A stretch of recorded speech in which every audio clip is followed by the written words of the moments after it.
Hi folks, Tom Coy with yet another episode of Ann Arbor Shield. And per your requests, today on the show, we have two gentlemen that are going to answer every question you have ever had with regard to traffic or traffic engineering. So with that, let's get to it. To my right is Sergeant Bill Clock, who coincidentally is the head of the traffic unit at the Ann Arbor Police Department. And to his right is Mark McCullough, as in the chainsaw, and he is the senior project manager for it. Washtenaw County Road Commission. Glad to be here. All right, so with those introductions in mind, let's jump to our first very important clip here. Can anybody tell me what happened? Yeah, that guy in the pickup ran the red light and crashed into that car, and then he stayed here. I would have left. That's because you're a big pile of crap, Ted. And that's when it happened. Hey, stop! I met Dr. Grandel. Why are you slamming on my car? I need to turn here. This is the way I need to go. You can't turn here, sir. I was directing you forward. So basically, Dr. Grandel stopped his car in the middle of my collision scene because he had wanted to make a right turn. Right down here, where you can clearly see that the ambulance and my patrol vehicle are blocking the entire lane. I gave him 2 opportunities to get back in his car and leave the scene, and he looked at me like I was crazy. Now look here, I've already waited in all this traffic. I need to turn here. Being obviously self-absorbed and more important than the collision scene going on around him. So, I issued Dr. Grandel a citation for impeding traffic by stopping in the middle of the intersection. Dr. Grandel, would you like to present your side of this story? Well, Your Honor, that's a very creative story that Mr. Snuffy just told you. But here's how it really happened. I had just left the senior center where I volunteer my free time to help the elderly. It was a beautiful day and the sun was shining. I had my hands at the 10 and 2, and I was really focused on what was happening around me. Since I was just sitting there in traffic with nothing to do, I took that time to write a couple checks to the Give-A-Wish Foundation for Children. I saw a firefighter directing traffic, and I activated my right turn signal and proceeded forward. So I wasn't sure if he was waving me forward, or if he wanted me to go forward a little bit and then turn right. So the next thing I know, Your Honor, he's banging on my car and telling me to stop. So I stop, and I'm like, "Excuse me, Mr. Firefighter, you're banging on my car. I do believe that is a traffic collision. I think we need to exchange information pursuant to this being a traffic collision." And then Mr. Snuffy approaches me and starts yelling at me for no reason. Excuse me, sir. Are you kidding me? You're stopped in the middle of this collision scene holding up traffic because you want to make a right turn? I couldn't believe it. He was writing me a citation for stopping an intersection, when that's what you have to do when you're involved in a traffic collision, which is what happened with the firefighter banging on my hood. Well, despite the 2 very different stories I just heard, you did stop somewhere that was very inappropriate, Dr. Grandel, so you're guilty.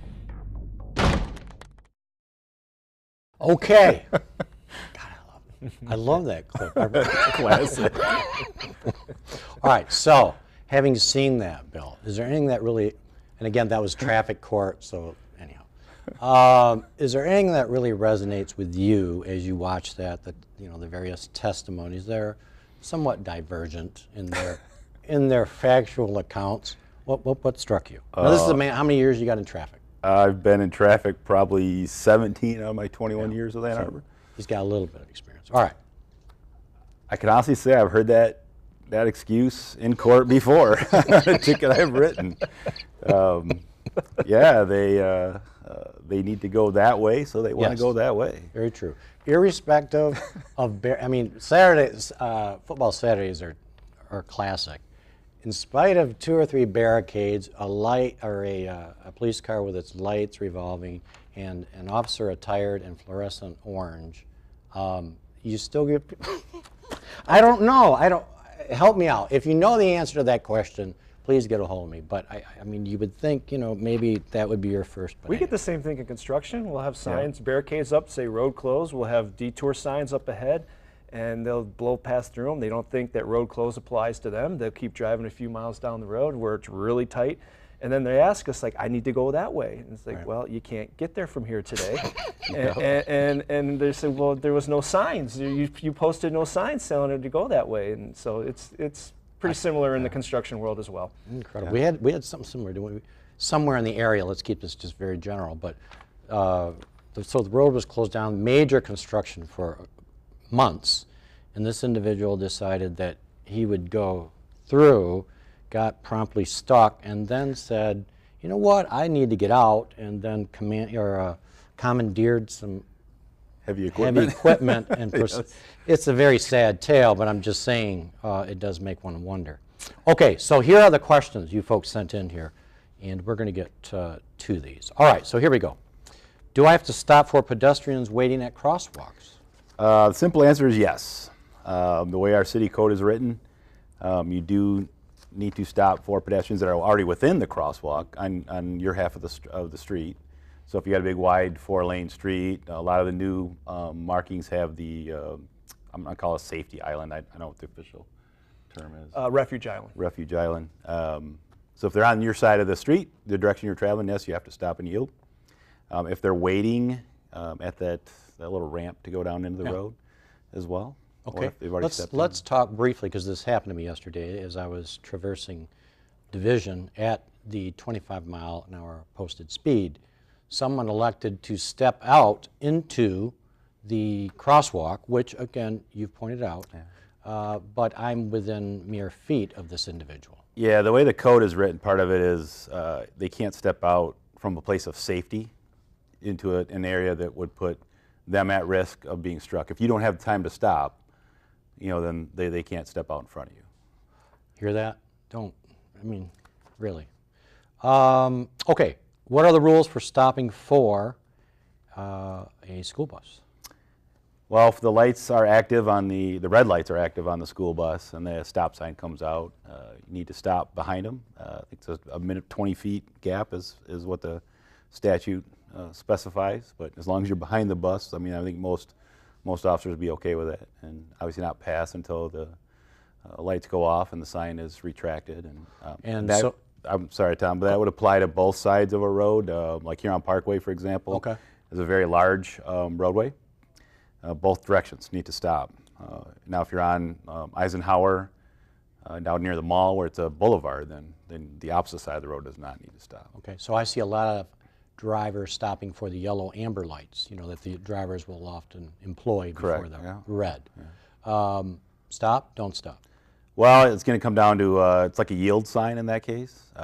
It's a warning that the reds are coming. So if you can stop, I would treat it like a yellow light. I would stop. Okay, and don't, for those of you who are already concerned about Mark not being able to answer any questions, because after all, he's an engineer. He's not a police We don't officer. know much. We're gonna get to him, but you see why he's on the show, right? He's got a little sense of humor. Try. I like this one, man. What are the top 5 traffic violations and the tips for avoiding them? Which is good. I like that. Yeah, I had to look this up. I did pull the stats. Can I guess? Yeah, Wow. go ahead. That's fine. All right, blowing a red light, Okay. blowing a stop sign, speeding. Yep. So that's 3. What could be? Well, two of those we're gonna wrap into one. Okay, so I only got 2, huh? Failing to use. Well, how about failure to come to a complete stop when making a turn? Because that's never happened to me before. Okay, that's my top 3. So, All right. Well, you got. We'll call it 2.5. Okay. Right? So speeding was the #1 ticket issued for the city police for. I don't remember how long I searched. traffic control devices, which would be a traffic signal or a stop sign, or the famous Arch and Packard turn right only, where yes. people don't turn right. Expired plate tickets were very high. Fail to stop in a assured clear distance, which is the traffic, collisions generally, and then failure to yield. Those are the top 5. You did pretty good, Mark. You're pretty good. Yeah, Yeah. pretty good. All right, we'll talk about crashes here. They want to know, what should I do if I'm involved in a minor traffic crash? Okay, so having said that, I will say that when I was working the road some years ago now, Some years ago. it wasn't uncommon that, 2 drivers would have an encounter with their vehicles, and then one driver, for whatever reason we won't get into now, is trying to talk the other driver into just exchanging information and going about their business. And then the other driver gets to his insurance company and says, hey, I had a little fender bender. Here's the other driver's information, and I'll let you take it from there as to what happens. Well, we are required to report traffic collisions to state police for their studies and road design and all that other stuff that they do with it. But our threshold for us to report that to them is $1,000 of damage or an injury or fatality. And this applies to public highways, which I did have to research a little bit, that they require collisions that occur from basically sidewalk to sidewalk. They consider that a public right-of-way. Okay. So we have to report those to the state with that damage threshold, which if you've been in a traffic collision now, even the minor ones are $1,000 or more of damage. So you call the police, we'll come out, we'll take all the information about both vehicles, both drivers, and document that, and then obviously contact their insurance, and they would contact their insurance and take care of it from there. If it's in a parking lot, like we do get a lot of collisions in Arbor Land or Briarwood, it's not required that they report it. We will take those collisions as a courtesy for their insurance. Okay. But we generally, it's not something we have to report to the state. Okay, now we're going to have a question primarily for Mark, because I want him to shine like a new penny. But it's probably something they're going to want to talk about together. Or a bad penny, I don't know. So especially with a lot of the Coffee with a Cop things that I do in community engagement, we often get questions about speed limits, why they are what they are, and basically questions that are more directed to traffic engineering than they are, because police officers obviously don't install that. So we're going to address that real quick. So engineering versus law enforcement, and if I have a question as a citizen coming to the police department or engineering, what's the best way to know which way do I have to head with this? Well, if there are speed limits, usually are top citizen inquiry, whether it be probably at the any police department or engineering. If you wanted to inquire about how to change a speed limit, you would talk to the engineering department, public works department, whatever case may be, because they need to do an official engineering study to be able to determine primarily what the 85th percentile speed is, basically what people are driving at or below 85%, to set that, what they call the safe speed limit. If you were calling, if you said, hey, it's not so much that I have issue with this posted speed limit, but people are going above and beyond that speeding, that speed, and we need law enforcement, then obviously you'd want to contact the law department, the police department, and ask for a squad car to sit out there or whatever their policy is to see what they can do to enforce the posted speed limit. So let's just for the sake of discussion, like they changed the speed limit, remember, on M14 at Main? Okay, so from inception to actually changing the speed limit, just as an example, how long, generally speaking? It takes about 6 months. Yeah. I don't know exactly how speed limits are set within the city, but at the County Road Commission, it's a combination with the Michigan State Police at the Brighton TSC post, and also with the township that we're involved with and the Road Commission, where we all get together and we do the study and we visit the site, we look at the background information before making an official decision. But all that has to go through the works at the Michigan State Police post before what's called a traffic control order is issued, a TCO. Gotcha. Okay. We got about 4 minutes before we go to another video here, but I'm going to change direction here. Okay, this is just off the cuff. Can I throw something in to Yeah, add to please. what Mark said? For the city, if you have a traffic complaint, just go right to the city website, the a2gov or a2gov.org, and there's a link for a traffic complaint questionnaire. That's how we handle all the traffic complaints that we get. Good. So that's a good way to round them Yeah. into us, and we'll take care of them. Yeah, and likewise, outside of the city limits, if you're within Washington County, Road Commission has an app called the See Click Fix. Whether it be a pothole, whether it be a complaint about the speed limit, you just fill out the form on your app and send it, and it'll get to the appropriate person at the Road Commission. Okay, and I know you kind of alluded to this earlier in your question, but before we go to the next clip here. So let's say I want a stop sign in my neighborhood. City engineers in our case would come out and they're going to do their studies and so forth and so on. No stop sign is erected, and now it's a year later, and as a citizen, I'm upset that this stop sign was not in place. You had all these people studying it, nothing was done. So Probably because there's a process called with the Michigan manual traffic control devices to get warrants, and it has to meet so many warrants in order for, in this case, a stop sign to be erected. A lot of people in subdivisions want to install a stop sign for speed control, and that's not appropriate. There has to be a safety issue from demonstrated crash history, or with traffic volumes being so high that people can't safely go through the intersection, that triggers a warrant for a stop sign. So chances are within a year, if one was not put in there, chances are that it probably wasn't warranted. Gotcha. All right, so you heard all that. Okay, we're going to go to the next clip, which is everyone's favorite topic, roundabouts. And we're going to spend a little time talking about that, but let's go to the clip a minute.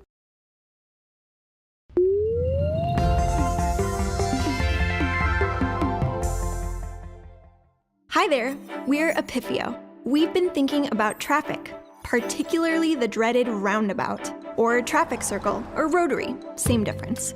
If you live in the US, you probably see them as European killing machines. You can't get into them, you can't get out of them, or you avoid them altogether. But we've learned that there's only one thing worse than the roundabout, and that's this terrifying thing called the intersection. Don't believe us? Let's see what happens when intersections and roundabouts go head to head. First, let's agree on the rules. There are 3 things that matter with traffic: safety, efficiency, and environmental impact. Those are the factors we want to maximize. So 3, 2, 1, let's go. Lap 1, safety. Intersections encourage you to speed up as you approach, and they have 32 possible collision points. That's lots of fast, deadly crashes. In fact, 9,000 people die at intersections in the US each year. Compare that to roundabouts, which only have 8 collision points, and when they happen at much lower speeds. Roundabouts have been shown to reduce crashes by 40%, so it's safe to say that roundabouts win on safety. Lap 2, efficiency. Which is better at getting traffic through the junction quickly? Cars at intersections waste a lot of time slowing to a stop, waiting their turn, and then crawling through the crossroad. Compare this to a roundabout, where the cars are constantly in motion, slowing only to merge on or off.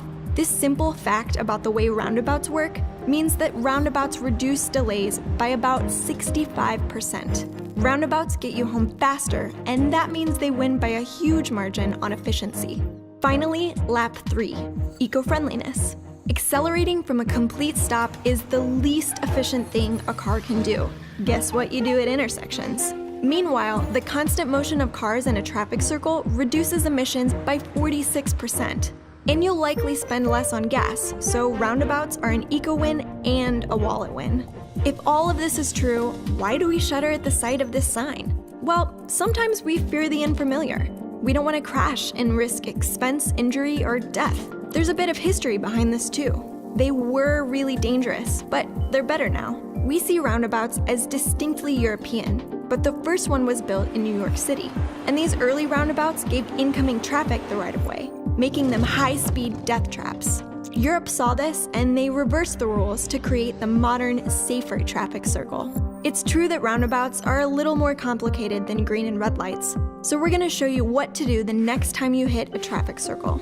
slow to approach, let any pedestrians cross, and use your turn signal to show the person behind you where you plan to go. Merge into the traffic circle, yielding to cars that are already circulating. If you're going right or straight, stay in the outer lane. If you're going left, get into the inner lane if that's possible. When you approach your exit, signal your merge and then leave the circle. Roundabouts are the norm in many countries, while the US still resists them. But a lot is at stake.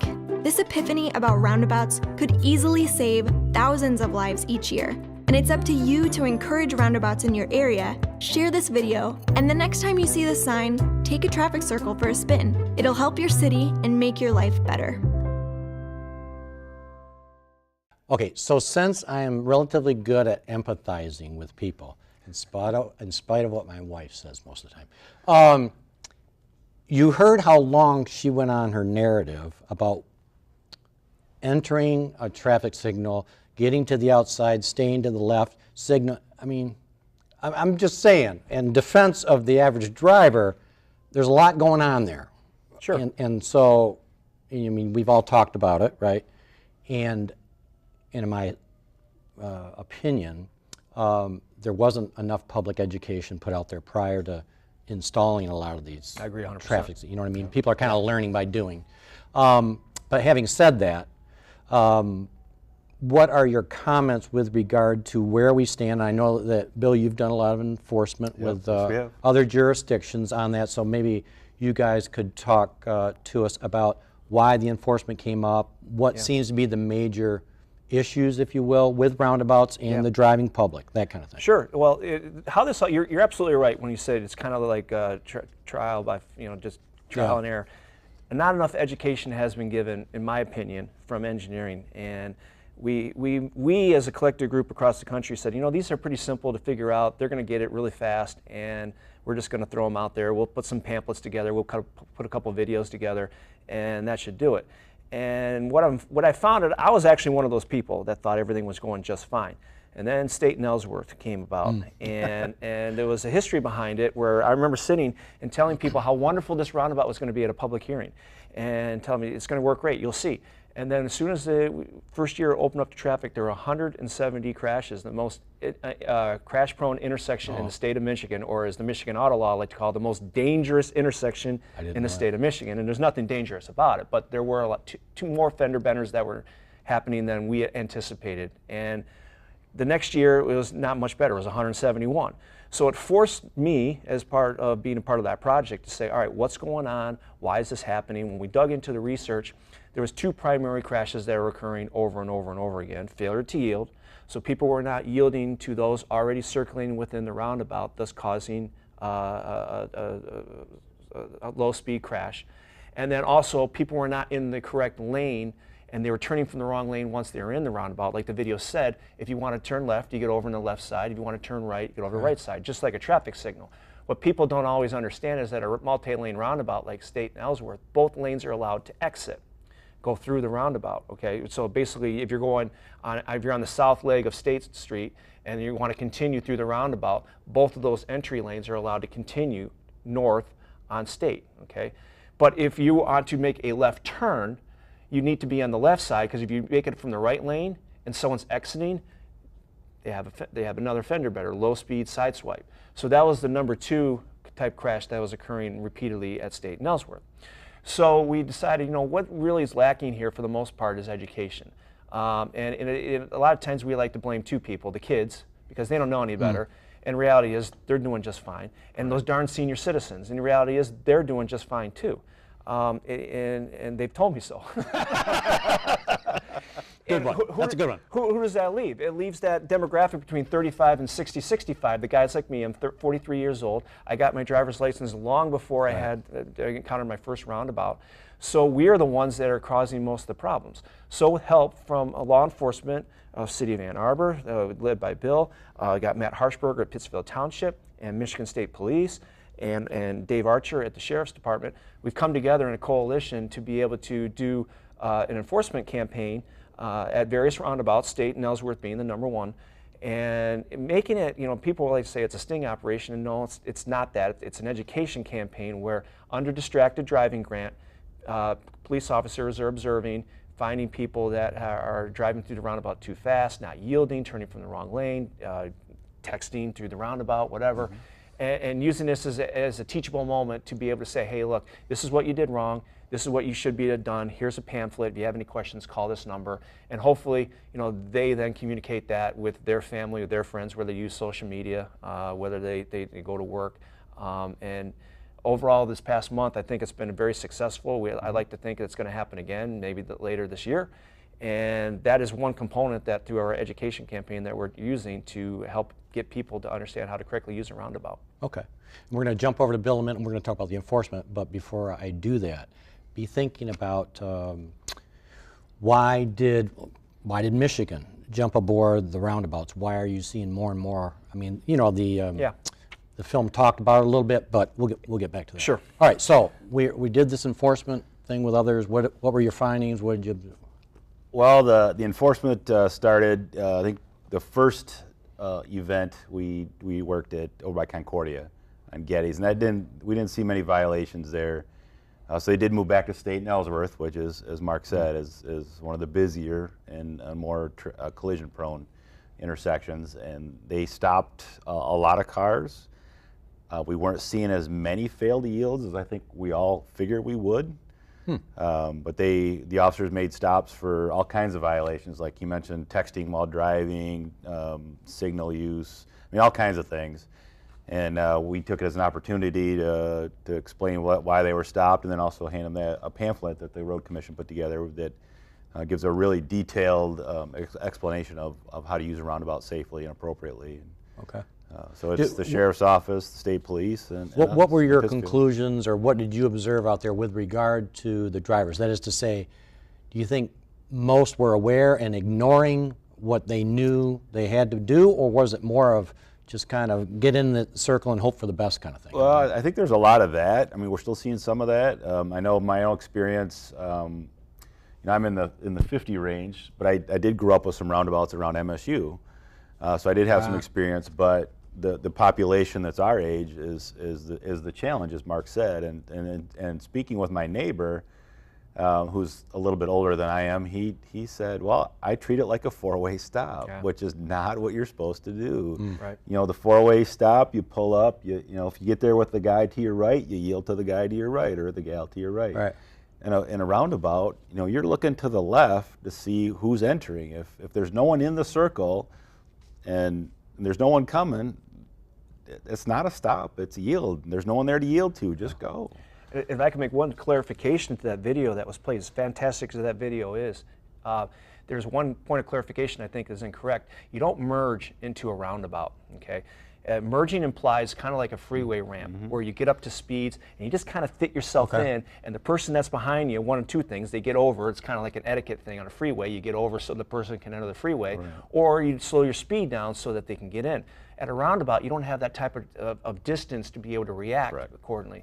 So people are kind of the opinion that, all right, because of freeway, technically you yield to those onto those already on the freeway. I can just use the same principle and apply it. And we had a questionnaire a year ago as part of our fact finding, and we had 4,328 responses. And one of the questions on it was, how do you enter a roundabout? Do you wait for a safe gap, or do you merge into traffic? And the safe answer, the correct answer is you wait for a safe gap. 1/3 of 1,400 people said you merge into the roundabout. So as part of that, that's kind of a red flag of, all right, this is kind of problematic that people don't really understand. We are working with Saline High School right now as part of their video class, Nathan Bush, plug out to him, and they are putting together a PSA for us through a little contest that they have on that you don't merge into a roundabout, especially a multi-lane roundabout like State and Ellsworth. So we're looking forward to be able to publishing that on our website and across the county in the next month. That's an interesting, kind of sound like a host on a talk show right now. But anyhow, it's an interesting point.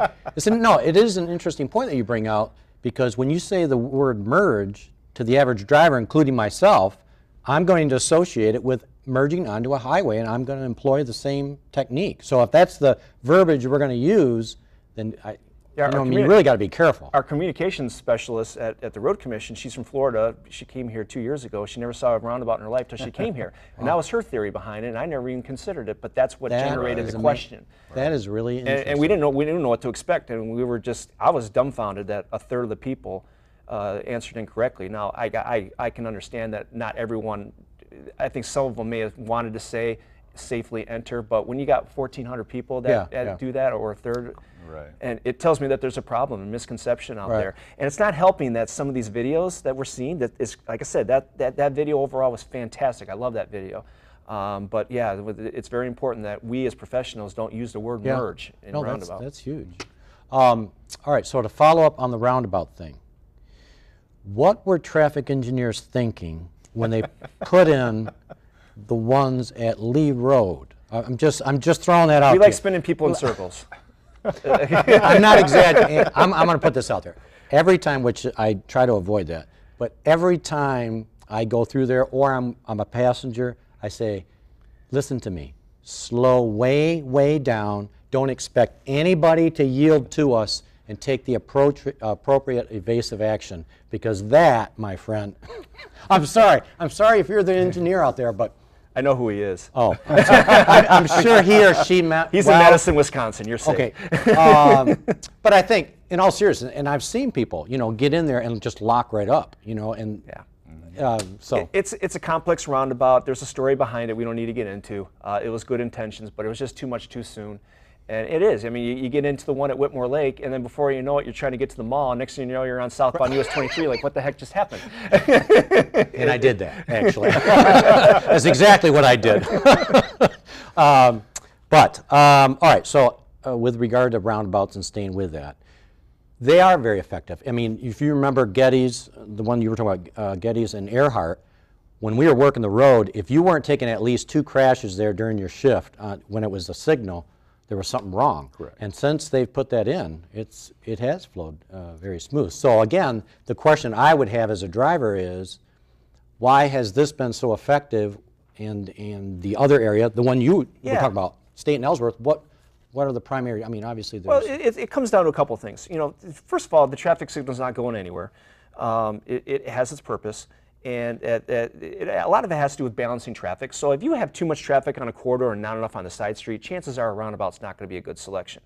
However, if you got all kinds of traffic coming in on different directions, competing for the same time to get through there, that's when the roundabout has the greatest potential, both from an efficiency standpoint, but statistically proven, roundabouts are the safest form of intersection that there is.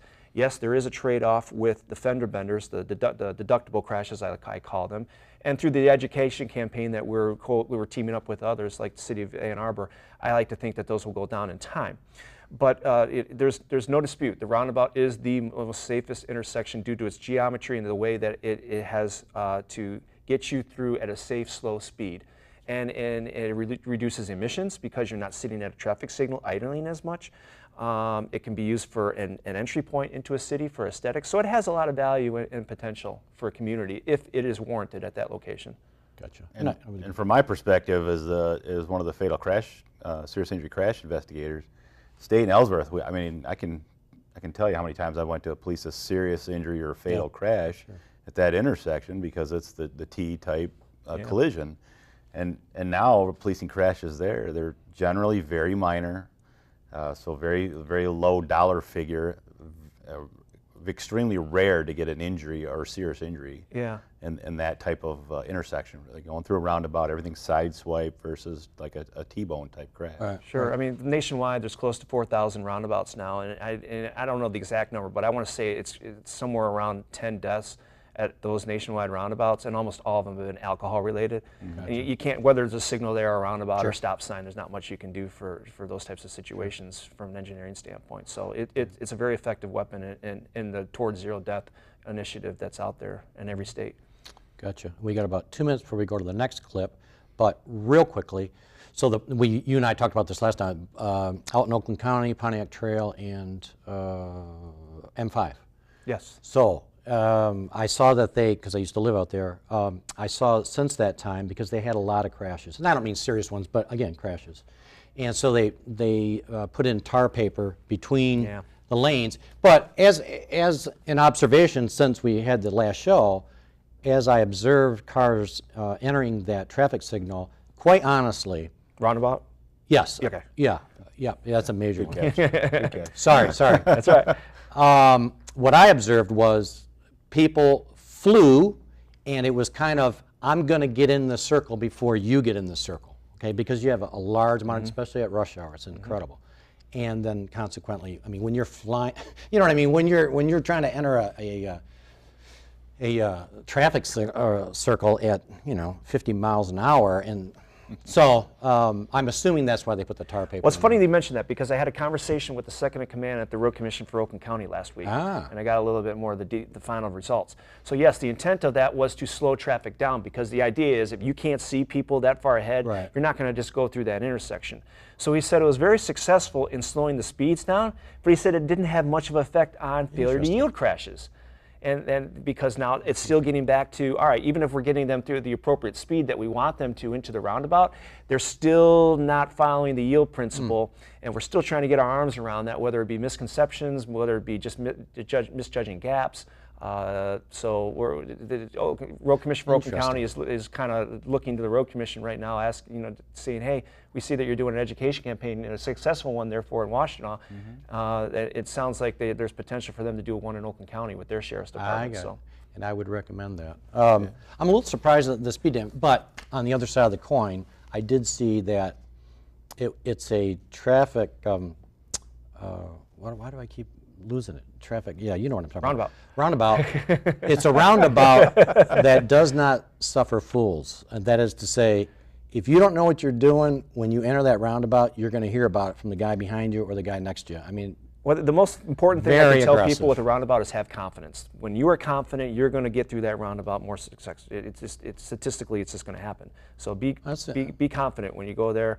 And if you need to take a little bit longer to get into the roundabout, don't worry about the guy behind you honking his horn. Because typically it's someone who's aggressive who's going to get in their own crash. So good advice. That's a good piece of advice right there. Okay, we're going to go to our last clip, and then with that we're going to switch topics. So we're going to look at one for distracted driving. Has a little humor. I know it doesn't go well with a badge, but it's what I do. So we'll take it. You'll have to read subtitles though, but it's still good. Take a look.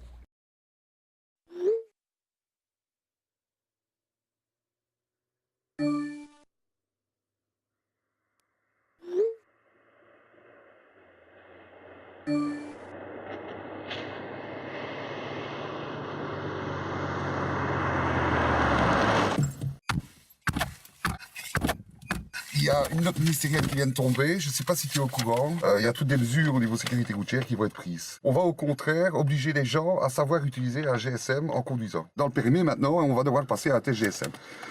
Tu dois pouvoir envoyer un SMS et éviter un obstacle et passer à côté. Oh putain! Ah oui. C'est pas moi qui l'ai inventé, tu peux regarder ici, voilà. Ouais. Il y en a beaucoup qui vont se cracher avec ça, je te dis ça. Je veux bien croire, hein. Voilà, ton GSM, je vais chercher des frites. Regarde tout ce qu'on s'en va. Ah oui. Oh là là. Nous rentrerons en retard ce soir. Et attention que je corrige les fautes après, hein. Regarde comment tu m'as écrit, école. Oh là. Ah oui, c'est impossible. Je suis de retour ce soir.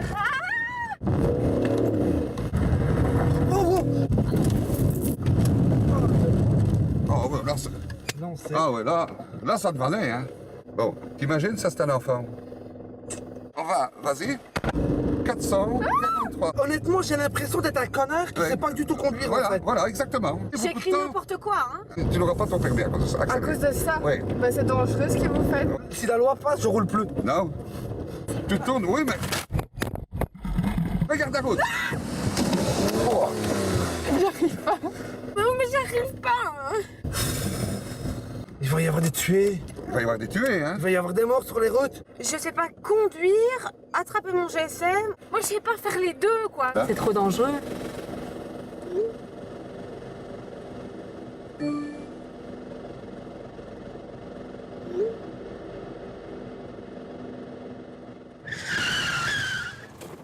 sais pas le faire, c'est pas possible. Oh, here we go. All right, so I came back too early, so I was just in the middle of a good skit. But anyhow, I think it's a very effective, these guys concur. That, Oh, absolutely. And I have to admit that sometimes when I'm driving, and it's an important, I try not to, but I at least look at my phone, which is a bad idea, and I'm getting out of that habit. And to be honest with you, what kind of woke me up was a prosecutor was talking about a case whereby somebody was killed and a number of people injured recently because the driver was texting. And that just kind of, I don't know, it resonated with me, and as well as something like this. But we see a lot of it. In fact, we went to Atlanta a while back, and without exaggeration, I would say probably 50% of the drivers that we passed doing the speed limit were texting while they're driving. In fact, I just heard on a radio station, which I can't name, this morning that I think it was Macomb County was doing the distracted driving, and they found that this guy had taped his phone up there and was watching a movie. Well, I mean, you know what I mean? I mean, you can't make this stuff, as we say in police work, you can't make this stuff up. All right, so we're gonna finish this show out talking about distracted driving. So which one of you would like to define, so to speak? What do we mean by distracted driving? Well, I mean, just making out of thin air. You're not paying attention. You're not focused on the task at hand. But when you're behind the wheel, you know, your eyes aren't on the road. You're not using your senses from your surroundings. Frankly, your mind's in another place, and it's a dangerous situation. It can be frankly fatal. Yeah. Focused on something besides the driving task.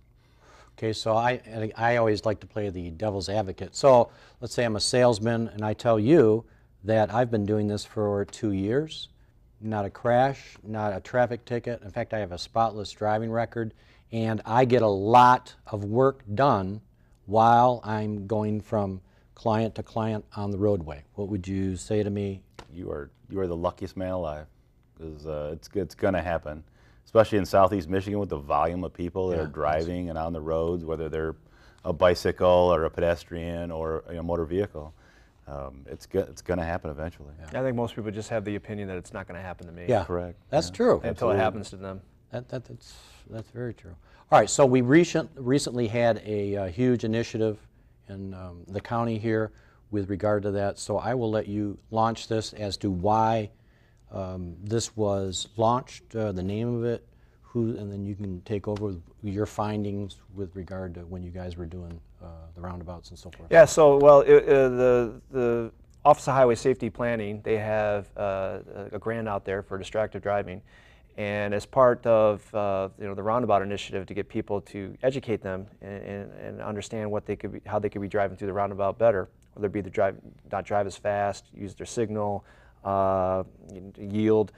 There was no specific grant at that office that we could use specifically for roundabouts. However, after looking into the situation, what the people, the law enforcement groups involved in the task were able to do was put it under the distracted driving grant.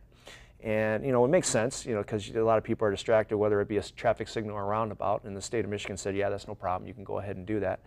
And we've probably targeted, I'd say, 10 different initiatives scheduled throughout the month of April. We have a few more left. Some roundabouts get more action than others, like we were talking about State and Ellsworth. I was told that every 5 minutes they had someone in violation of something. Whereas if you're out at the Getty's roundabout at US 23 or M14 Maple, not much action was going on, which is a good thing, by the way. Right. I mean, it's not a bad thing that people weren't being pulled over. I mean, that you want things to work and work well. So from that standpoint, I was very happy to see that. But we have a lot of work left to do for the state in Ellsworth and Whitaker and Stony Creek and Ypsilanti Township, primarily because there's a lot of traffic going through there and a little bit more complex than the other roundabouts that we have in our county. Okay. Okay. From an enforcement side, I'm not really giving anything away. We're having an unmarked officer out watching these intersections, and they're looking for everything. Obviously, with the roundabout enforcement, we started for the failed yields and that kind of thing. With the distracted driving, it's amazing. You'll be sitting there watching, and somebody's doing one of these, or they're doing one of these, driving down the street, and it's easy to pick out. And I know from my own experience driving home, I'll cut through the city from the downtown area to get out of town, and cars going the other way stopped waiting in line, and they're starting to go, and they're on their phones and finishing up their text. I think I counted out of like 6 cars that passed me one afternoon, there was 5 of them were actually on there looking at their phone doing this rather than looking at the car in front of them. Yeah. All right, so again, playing that devil's advocate, for somebody that sees you guys out and hearing you talk now about doing this kind of enforcement, they say, this is nothing, you're doing nothing but generating revenue for the county or the city. That's the only reason you're out there. What would your response be to that? Well, I can say that I do know where the money goes that is paid into these fines, and it's not a lot, and that's not why we're there. We want traffic safety as the guy that gets to knock on the doors and tell people that their sibling or their parent or whatever is deceased. It's the most horrific thing you can imagine, and I wouldn't wish that on anybody. And we're out there to educate, as Mark has said with the roundabout detail, but we're out there to educate them to focus on driving, because we don't want to knock on their parents' door and tell them that they're dead. Right. And from an engineering standpoint, as far as why I think it's a good idea, it's when I talk to people, they say, I hate roundabouts. It's like, okay, let's dig into this. What is it that you hate about them? Well, they're stupid. Okay, let's go a little bit deeper than why they're stupid. And ultimately, when we start having this dialogue with them, they ultimately said, well, it's because people just don't know how to use them. It's like, okay, so now let's talk about how we can get them to use them better. And then they talk about stressing the education campaign. So I'm of the opinion that if people that hate roundabouts, for the most part, there's two things. Either they have anxiety issues, which I get, or there's the people that they resent the people that don't know how to use them wrong, and cut in front of them. If we can get more people to abide by the rules of the roundabout, then I think more people are going to want them built in our county, in our state, in our country, because they do have that safety value to them.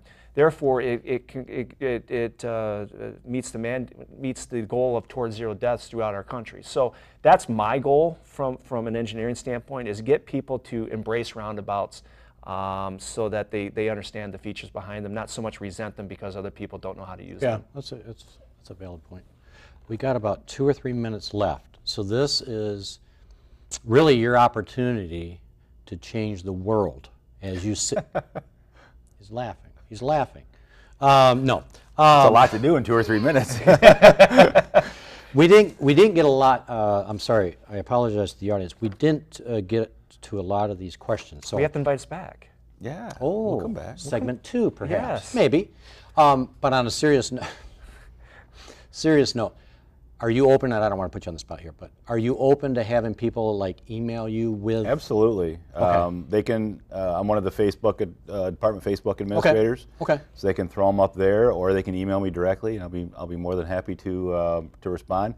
I will admit that this is an extensive list you sent me. Yeah. No, you guys asked good questions. A couple of them I had to look up. I'm like, whoops, I better look that one up. So, Sergeant Bill Clock again with the Ann Arbor Police Department Facebook, and he will be happy to answer your questions. And the email is wclock@a2gov.org. Even I didn't know that. I thought it was B. It's W Clock. And likewise, if any type of community group wanted to meet, I do go around and do presentations on roundabout education. I'd be happy to do so.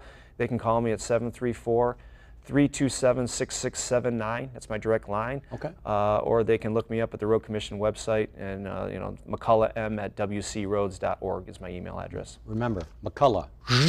Yeah, OCH. All right. Guys, always a pleasure. I really appreciate it. For an engineer, he doesn't very good. Yeah, remarkable sense of humor. Yeah. Thanks for being Thanks with for us. Thanks for having me. Thanks for being with us, and we'll check in next time on Ann Arbor Shield.